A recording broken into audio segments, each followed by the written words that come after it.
ఈరోజు ప్రతి ఒక్కళ్ళు ఇబ్బంది పడేటువంటి ఆర్థిక సమస్యలకు దానికి సంబంధించినటువంటి అద్భుతమైన పరిహారాన్ని మనం తెలుసుకోబోతున్నాం. ప్రతి ఒక్కళ్ళు ఆర్థిక సమస్యలతో ఇబ్బంది పడుతూ ఉంటారు. ఈ ఆర్థిక సమస్యలతో ఇబ్బంది పడటం అనేది 100లో ఒక 99 మందిని మనం చూస్తూ ఉండవచ్చు. అది వృత్తి వ్యాపారాల వలన కానీ, లేకపోతే ఉద్యోగానికి సంబంధించి కానీ, తర్వాత ఇంకా ఎటువంటి విధంగా అయినా బిజినెస్ చేసే వాళ్ళైనప్పటికీ వారు ఈ యొక్క ఆర్థిక సమస్యల గురించి ఇబ్బంది పడుతూ ఉంటారు. వ్యాపారస్తులైతే వ్యాపారాలు సరిగా నడవక, ఉద్యోగస్తులైతే వాళ్ళకి ప్రమోషన్లు రాక, వచ్చిన డబ్బు అదే విధంగా ఖర్చు అయిపోతూ ఏదో ఒక అనారోగ్య సమస్యతోనో, లేకపోతే ఇంట్లో పిల్లలకి సంబంధించినటువంటి చదువులకో, లేకపోతే అలాగా ఎటువంటి అనాయాసమైనటువంటి ఖర్చులతో వీరు ఇబ్బంది పడుతూ ఉంటారు. తర్వాత దీనికోసం ఇబ్బందులు పడుతూ డబ్బులు వచ్చినవి సరిపోక రుణాలు అనేవి చేయవలసి వస్తుంది. ధనప్రాప్తి అనేది ఈ రోజుల్లో 100కి 100 మందికి కావాల్సినటువంటి ఈ యొక్క ధనం అనేది ప్రతి ఒక్కరికి అవసరం అవుతుంది. ఈ ధనం లేకపోయినట్లయితే కనుక మనము ఈరోజు ఉన్నటువంటి ప్రపంచంలో ఏమీ సాధించలేం.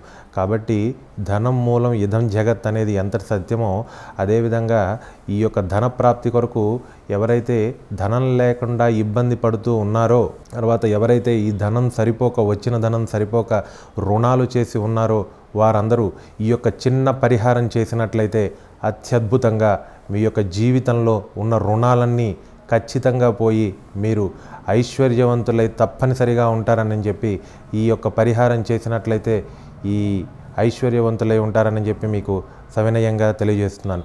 మీరు ఎవరైతే రుణగ్రస్తులై ఉన్నారో వారందరూ కుజుడు యొక్క ప్రభావం చేత ప్రభావితులై ఉంటారు.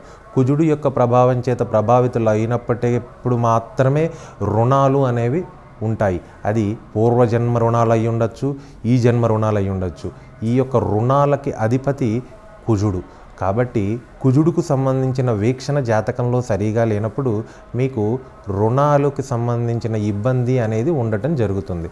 కాబట్టి ఎవరైతే రుణగ్రస్తులై ఉన్నారో వారు కుజుడుకు సంబంధించినటువంటి పరిహారాలు చేయటం ఖచ్చితంగా చేసుకోవాల్సి ఉంటుంది. కుజుడికి సంబంధించినటువంటి అంతరిక్ష దేవతగా అమ్మవారు బగళాముఖి దేవిని మనం చెప్పుకోవాల్సి ఉంటుంది. ఎవరైతే బగళాముఖి దేవిని, దశమహావిద్యల్లో ఉన్న బగళాముఖి దేవి వాక్ని స్తంభింపజేసేటువంటి దేవత.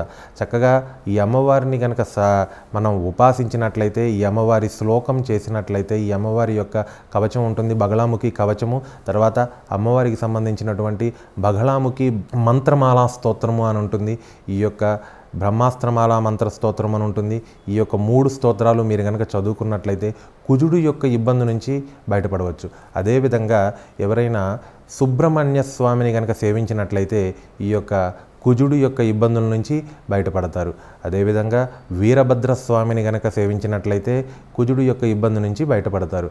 కనుక మీరు ఎవరైనా ధనప్రాప్తి కొరకు వేచి ఉండి ఆర్థిక సమస్యలతో కనుక బాధపడుతున్నట్లయితే, రుణ విమోచన కావలసిన వారు కుజుడుకు సంబంధించినటువంటి పరిహారాలను చేస్తూ వాటి అధిదేవతలైన బగళాముఖి, సుబ్రహ్మణ్య స్వామి, వీరభద్రస్వామికి సంబంధించినటువంటి శ్లోకాలు, స్తోత్రాలు, బ్రహ్మాస్త్రమాల మహామంత్రాలు చదువుకునడం ద్వారా మీరు తప్పనిసరిగా ఈ యొక్క రుణ విముక్తిని పొందుతారు. దీంట్లో ఎటువంటి సందేహము లేదు.